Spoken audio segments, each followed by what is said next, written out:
This is a $1 plane, and it's probably $1 because it looks like something a toddler could make in his room. I mean, I wouldn't pay $1 for something that is slower than a grandma on a mobility scooter. But in this video, I will be reviewing a plane that's not only $1, but also another one that's $100,000, $1 million, $10 million, all the way down to a plane that costs a whopping $1 billion. And honestly, I don't know what would justify paying $1 billion freaking dollars for an airplane when you can buy 200 million Big Macs instead with that money. Comment down below what planes you think I'm gonna be reviewing next, and make sure to keep watching till the end to not miss any of the planes. It gets pretty crazy. This is the first plane we're gonna be reviewing, and it's also the first plane that ever flew in real life. This is the Wright brothers plane, and I mean, if we try to make this or buy a copy of this in real life, it would probably cost $1. It's just a bunch of wooden planks and some wings I could probably build in my backyard. Also, how are these propellers even powered? What the heck? Did they just pull them very hard and expect them to keep running the entire flight? Also, these rudders look a bit sus. Let's take this thing for a flight, and oh my god. Okay, planes should have never happened.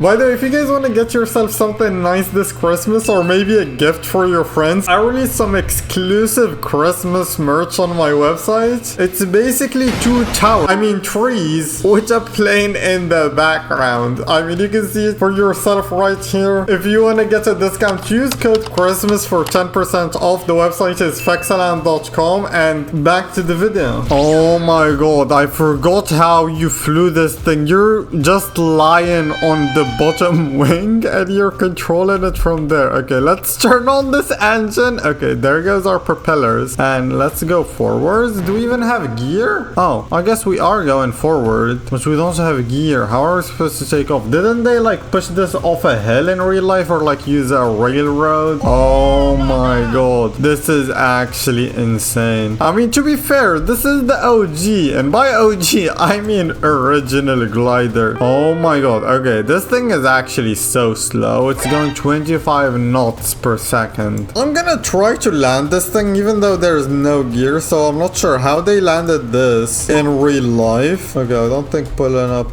helps with no speed. And okay, we landed. Well, that was a very boring landing in the first plane to ever fly. Let's move on to the next one. And this is the Piper Cub. This plane would set you back around $100,000, which is a big jump from a single dollar. However, it's like a proper plane with an engine and so on. And it's also the cheapest of like the modern-ish planes we have in this video. And as you can see, it's a two-seater with one pilot and one passenger. And it's super freaking tiny. Look, I barely fit in there. My shoulders are like pushing onto the sides of the plane. This is more of a nimble plane. I guess you use it for acrobatic stuff. Let me get my flaps to take off. There you go. Oh wow, we actually have a dash in here. We're actually sitting down on a chair, unlike lying down on a wing. And we're going triple the speed already of the previous plane. The top speed of this plane is around 80 knots as well. Let's try to land this tiny thing on this airfield right here on top of the mountains. This plane is tiny and this airport is quite fit. And there you go. That was a very smooth landing right there. Hopefully the plane stops before we go off the mountain. But yeah, this thing has no autopilot. It doesn't have any of the new tech, but it's still a solid plane considering the price point. Moving to the $1 million plane. This is the Cessna Caravan. This is the plane that you would get if you wanted a private jet but you were broke. I mean, my head is poking out of the plane when I'm standing up. But overall, it's a very solid plane. Obviously, it has the latest technology and it can really do anything. For example, this model is the one with passengers. You can have one for cargo and even skydiving planes. It's also very nimble in the skies. Let's see if we can take off this cliff right here instead of using the runway like others. Okay, well, that clearly didn't work. Oh my god, that was so dumb. This thing is about double the speed of the Piper Cub, but it's also 10 times the price. However, it isn't a two-seater. There's enough leg room for the pilot, not the passengers, and you can hold about 8, so 10 people with the pilot and co-pilot. We're gonna be landing this Cessna in an airbase. Let's hope we don't get shot down, even though we shouldn't look threatening at all with this tame of a plane. Let's try to slow our plane down. Oh my god, we're coming in so freaking fast. Please slow down. Okay, we should be slow enough now. Let's land. There you go. Oh, that was such a nice landing with this plane. This is honestly such a great plane. Even though I did make fun of it, it's a solid plane at its price point. It basically has most of the stuff you need, and it's only $1 million. In plane terms, that's actually cheap. When you remember, we're gonna be checking out $1 billion plane at the end of this video. And here we are in front of the $10 million airplane. This is the Bombardier Learjet, and it's a private jet. This is what you would consider a very nice private jet. I mean, I can stand up in this thing and it would actually fit with my big helmet. You can see there is a decent amount of passenger seats in this one. Usually there's like a couch and TV spot and so on, but this one focuses on as many seats as possible. And obviously we have 2 spots for the pilot and co-pilot. Let's start this bad boy up and hear what it has to say. I already know if you're flying on a similar plane, you probably don't pay your taxes. However, $10 million is an expensive amount of money to spend on something that you might only use once per week, maybe twice per week. And it's also gonna have way more yearly expenses. I'm not sure if it's even worth getting a private jet. If you're rich enough, surely you would just pick getting first class everywhere you go. The biggest pro about having a private jet though is that you can fly at any time you want without having to wait for an airliner time. Also, look at the speed. This thing is going 460 knots per second. This is double the speed of the previous one. It's like double and a half. We're slowing down. We're gonna try to land somewhere. Let's land here. Let's try to do a butter landing so our passengers don't actually like throw up in the back of my plane. I don't need to have that cleaned up. Okay, there you go. Let's line this thing up.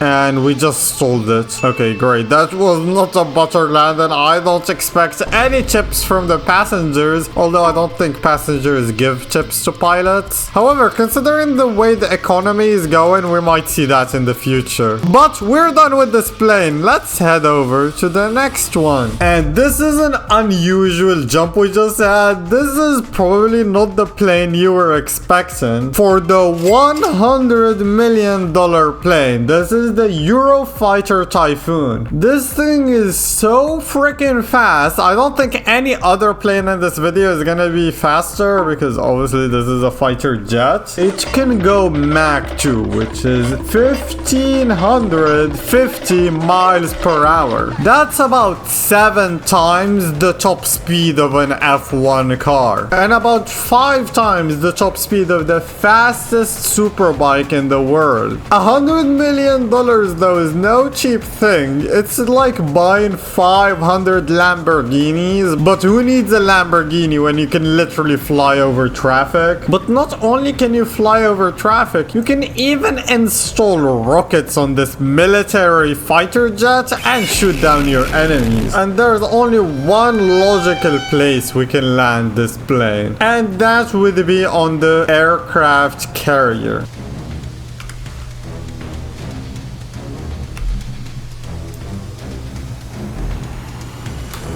There you go. That was such a butter landing on the aircraft carrier. And I should probably go back to the airport for this next plane. Oh my god, this thing is absolutely huge. This is the $500 million airplane, and it's the Airbus A380. I mean, if you remember, the second plane in this vid, I could barely fit in. I couldn't even stand up in it. This plane, I'm deciding same size as the freaking landing gear. Oh my god, just look at the engines. The engine is bigger than like the second and third planes. This thing has 2 freaking stories as well. It weighs 1.2 million pounds, which is still somehow lighter than your mother. I mean, just look at the interior of this plane. There is a freaking food lounge. This plane is legit like a flying mall. It has 2 stories. There's no legroom, but at least you can say you were at the food court.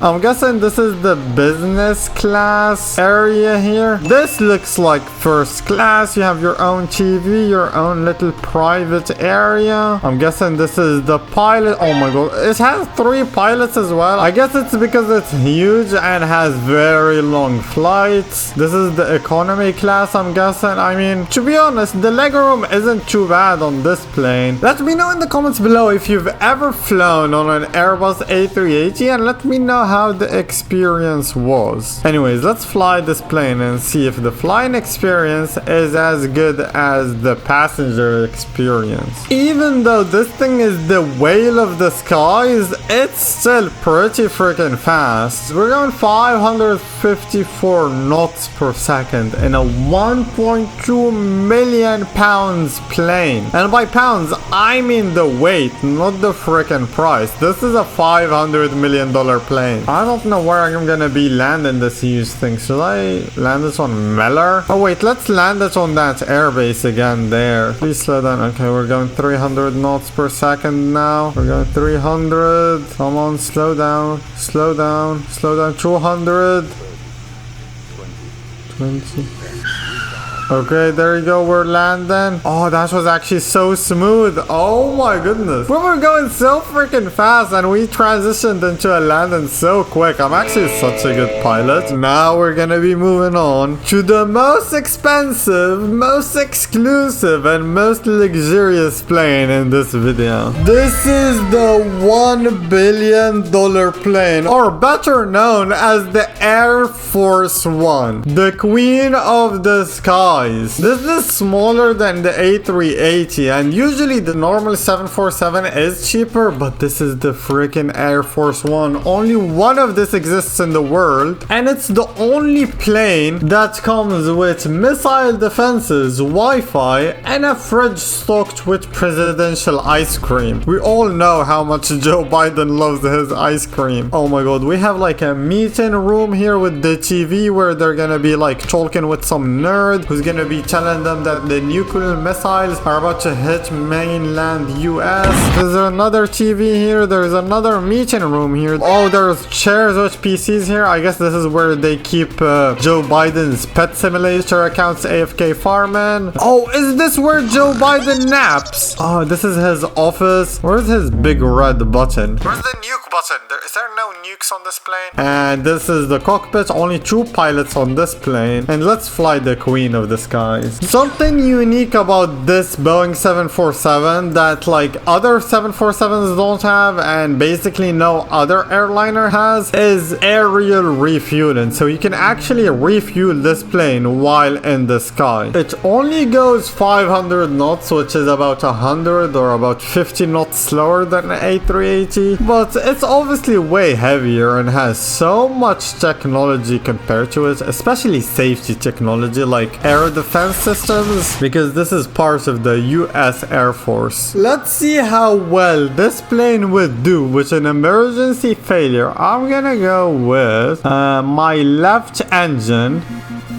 and my nose lander gear failing. Let's see if we can emergency land. Okay, there's a airport just under me, so I guess we can glide down there. Thankfully, we aren't losing too much speed. We can still like throttle up and such because of the engine on the side. The steering isn't that affected, I'm guessing because of the game physics. Like the plane is not trying to flip. Okay, our gear is out. We do not have a nose gear, so we're gonna be nose planting. Hopefully Mr. President is sitting at the back. I don't want Mr. Joe Biden to get a concussion. We need him protected at all costs. Okay, emergency landing. I'm probably gonna need to land with my rear gear first. Oh my god, this is so hard. This is such a tiny airport. Oh no.